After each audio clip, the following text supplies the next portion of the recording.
Love Shots by Love Guru. Only on Radio City. Radio city கேட்குறீங்க. நான் உங்கள் love குரு பேசுகிறேன். நம்ம கூட பேசுகிறதுக்காக செங்கல்பட்டுலேருந்து ஏஞ்சல் இருக்காங்க. வணக்கம் ஏஞ்சல். வணக்கம் லவ் குரு. நல்லா இருக்கீங்களா? நல்லா இருக்கேன். சொல்லுங்கள் ஏஞ்சல், உங்கள் மனசை திறந்து உங்கள் பகிர்வை என்கிட்ட ஷேர் பண்ணலாம். என் ஃப்ரெண்டு ஒருத்தவங்க மகாலட்சுமி சொல்லிட்டு, சரி, அவங்க ஒரு 6 years முன்னாடி எங்க பக்கத்து வீட்டுக்கு ரெண்ட்டுக்கு வந்தவங்க. சரி, அவங்க கொஞ்சம் கொஞ்சம் சத்தமா பேசுங்க. ரன் மேரேஜ் பண்ணிட்டு வந்ததுனால ஸ்டார்டிங்ல பேசல. எப்படின்னா எனக்கு கொஞ்சம் அது தாட் இருக்கு, பேரண்ட்ஸ் என்ன சொல்றாங்க அதை படி கேட்கணும். அதாவது அவங்க வீட்டு விட்டு வந்து திருமணம் பண்ணிக்கிட்டு இங்க வந்ததுனால நீங்க அவங்க கிட்ட பேசல, சரிங்களா? ஓடி வந்து திருமணம் பண்ணிக்கிட்டாங்க அப்படின்னு சொல்லுவாங்க. அதுதான் நீங்க சொல்ல வரீங்க, கரெக்ட்டுங்களா? ஆமா ஆமா. சரி. ஏன்னா சின்ன வயசுல இருந்து அந்த இது மட்டும் எனக்கு அவ்வளவா கொஞ்சம் உடன்பாடு இல்ல, அந்த தாட் மட்டும்.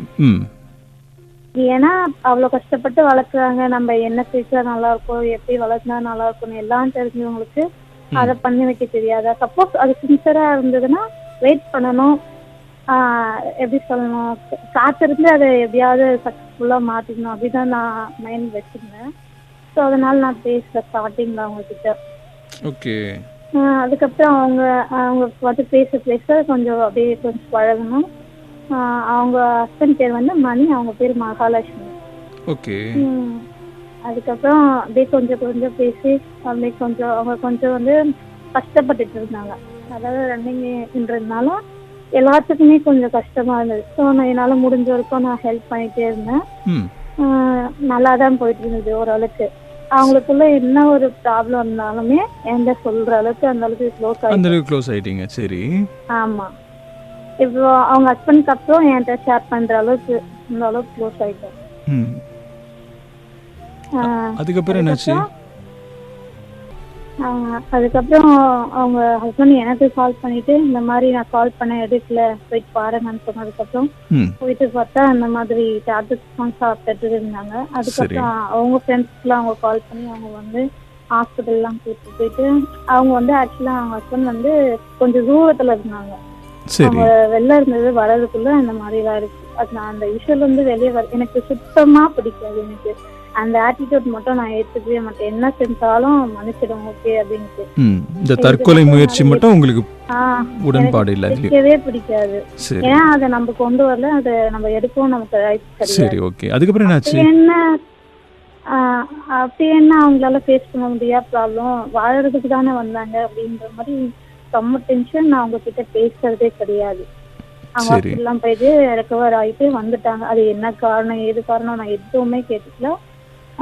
அவங்க கிட்ட நான் சுத்தமா அவாய்ட் பண்ணிட்டேன், பேசுறதே கிடையாது. அவங்களே வந்து ஸ்ட்ரைட்டா நின்னாலும் எப்படி சொல்றது, நாங்க வெளியில தான் அவங்க வீட்டுக்குள்ள வந்து அந்த மாதிரி பேச மாட்டாங்க.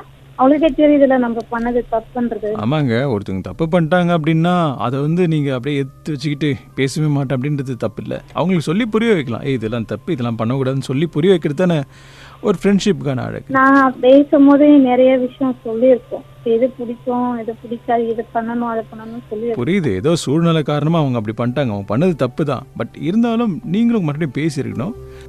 எப்பவுமே சொல்லிட்டு தான், எல்லாத்துக்குமே சூசைட் அப்படின்னு ஒரு விஷயம் தேடி போகாதீங்க, அது தேவையில்லை. வாழ்க்கையில் எவ்வளோ விஷயங்கள் நீங்கள் ஃபேஸ் பண்ண வேண்டியது இருக்கு, இன்னும் அதை புரிஞ்சுங்க. இது ரேடியோ சிட்டி, நான் உங்கள் love Guru.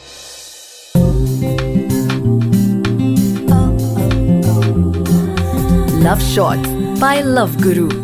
Only on Radio City.